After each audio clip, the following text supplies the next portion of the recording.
I'll never forget standing there in my bedroom. It was dark, it was cold, it was winter in Boston.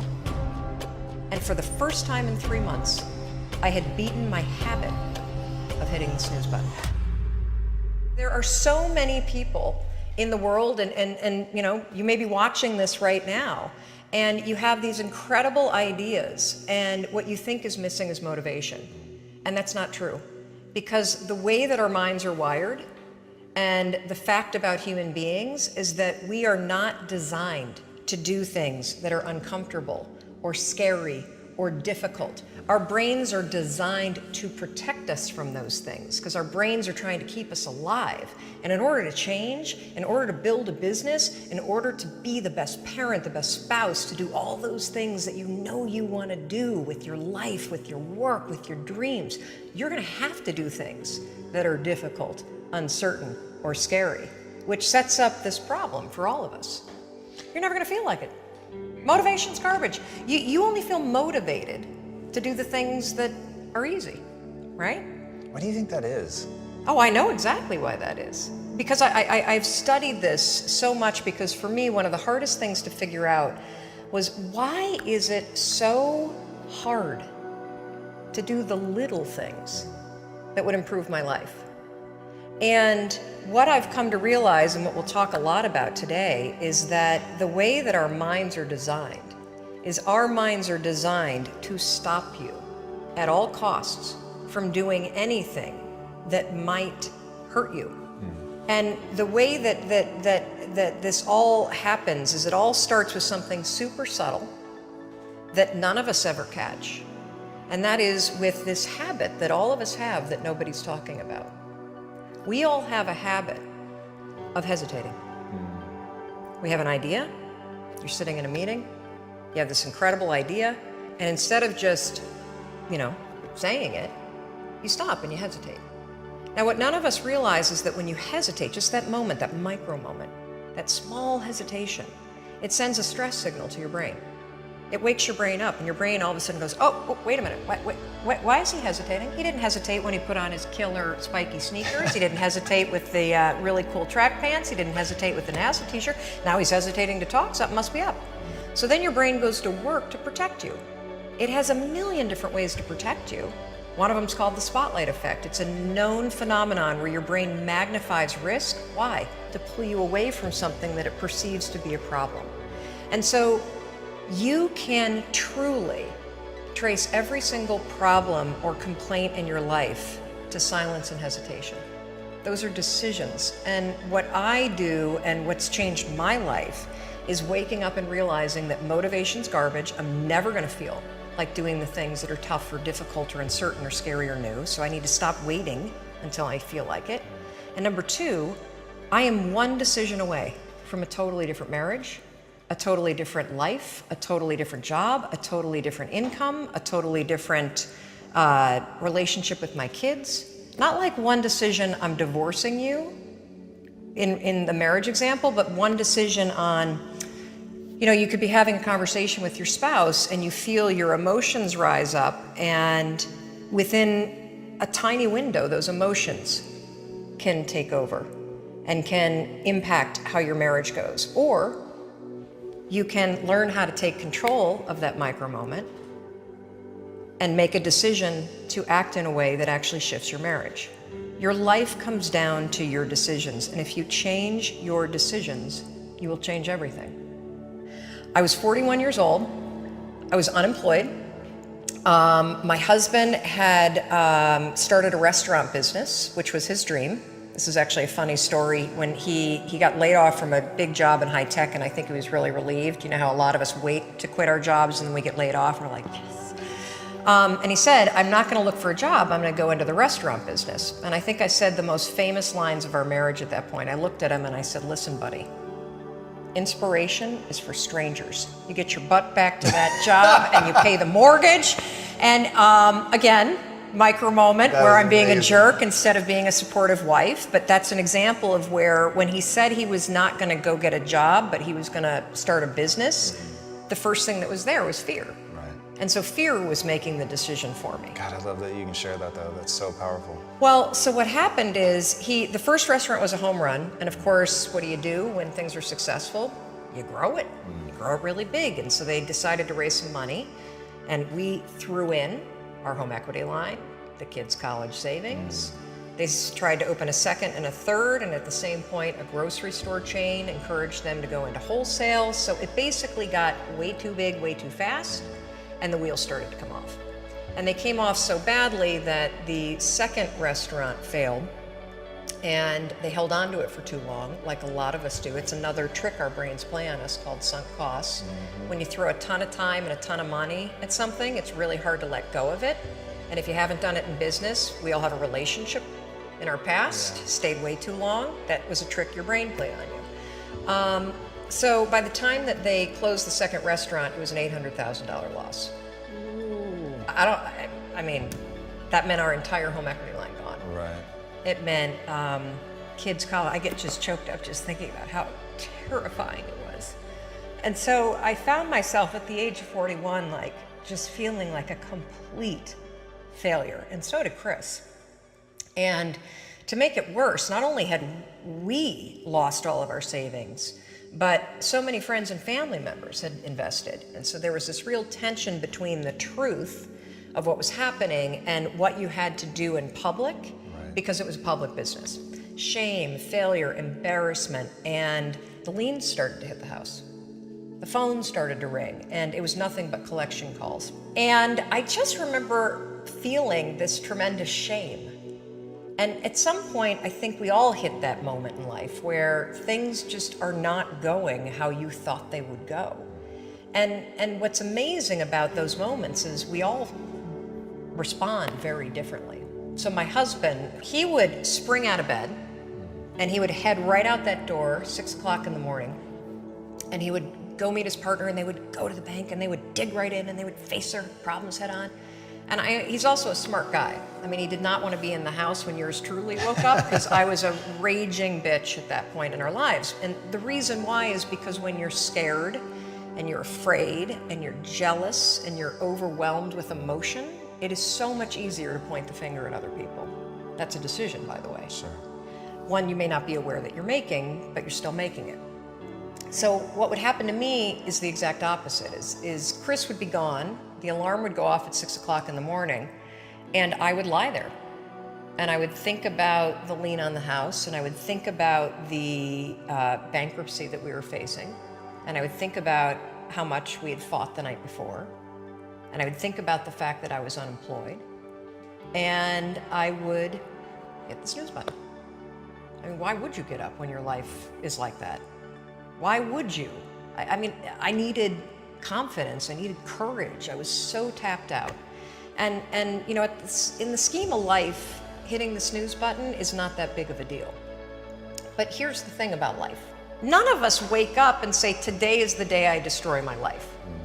What we do is we kind of check out because it feels overwhelming. Or we check out because we're afraid. Or we check out because we start listening to self-doubt. And then we make these teeny tiny decisions all day long. We don't even realize it. Decision to not get up on time, a decision to not eat the right thing, a decision to snap at your kids, a decision to not speak in a meeting, a decision to not look for a job, a decision to not deal with your finances, a decision to not call your parents, like whatever it is. All day long, these tiny decisions that take you so far off track. And then you wake up like I did and you look at your life and you think, how the hell did I get here? And more importantly, how do I get back over there? And you have no idea. And so I was so trapped. And I know from your story, you felt the same way. Like you knew that there was more in store for you, but you couldn't figure out, how do you close the gap? How do you find the power that's in you? How do you discover your greatness? How do you solve these problems? It feels so overwhelming when you can't. I mean, I would go to the grocery store and the items would scan and I would be sitting there readying my excuse because there was no way that my check card was going to clear. Wow. So I got in this struggle with myself that a lot of us find ourselves in, and that is you get trapped in what I call the knowledge action gap. You know what to do, but you can't seem to make yourself do it, right? I mean, every one of us is one Google search away from a list of instructions that if you follow any of them, it will change your life. But how do you get out of your head and stop thinking about what you need to do and actually do it? And in my case, this stuff was pretty easy.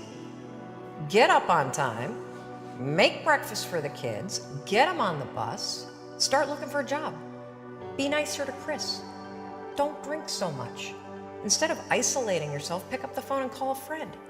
Get yourself out into the woods and go for a walk. Start running again. Like all these little things that I was capable of, but I couldn't get out of here.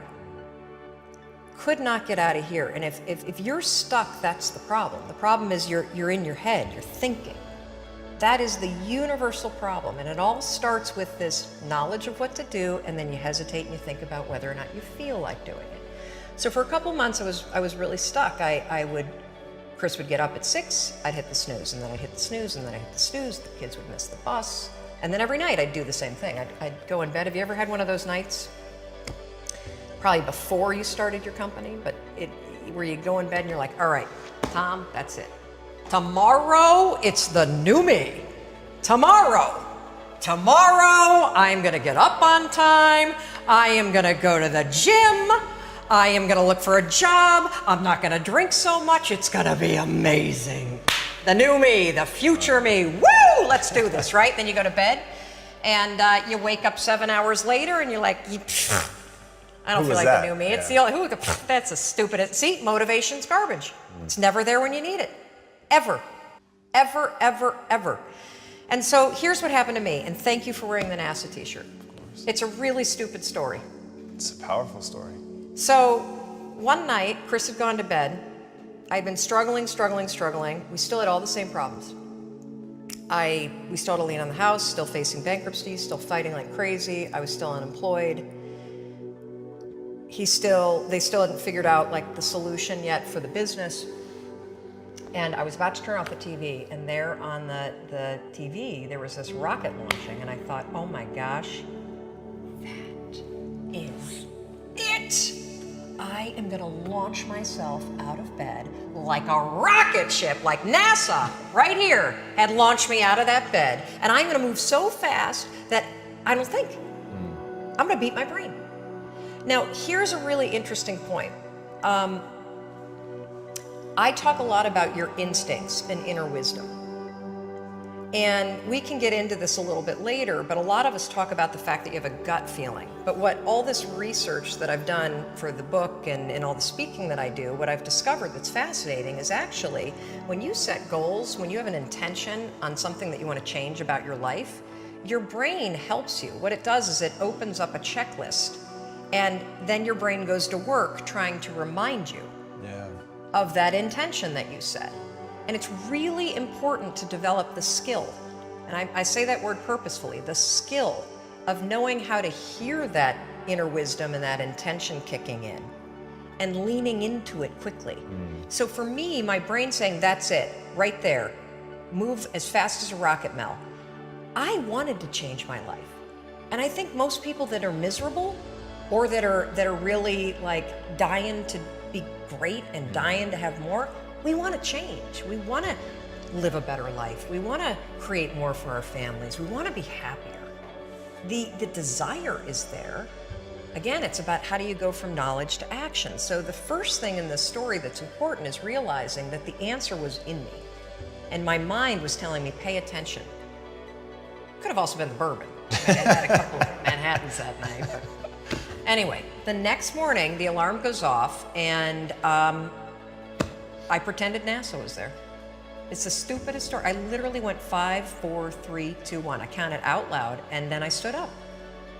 And I'll never forget standing there in my bedroom. It was dark, it was cold, it was winter in Boston. And for the first time in 3 months, I had beaten my habit of hitting the snooze button. I couldn't believe it, and I thought, wait a minute.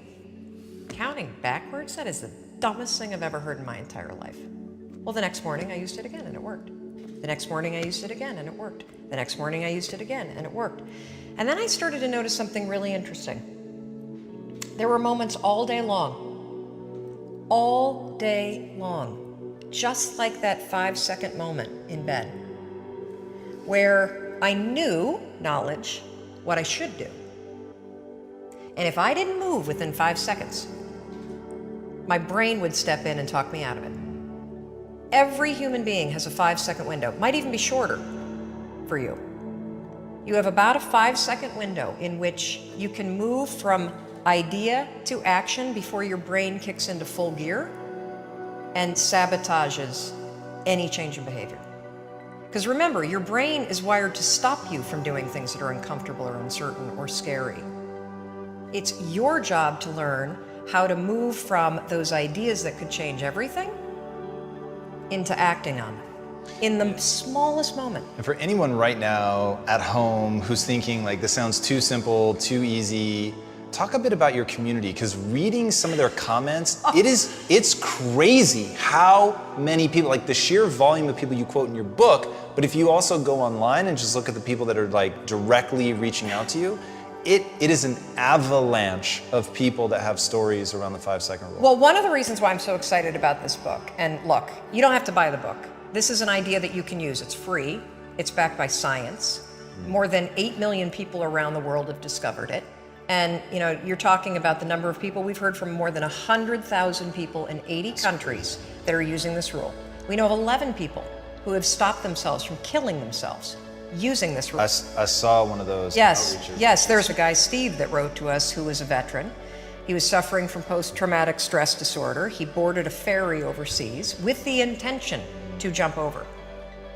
He walked over to the railing and his inner wisdom kicked in.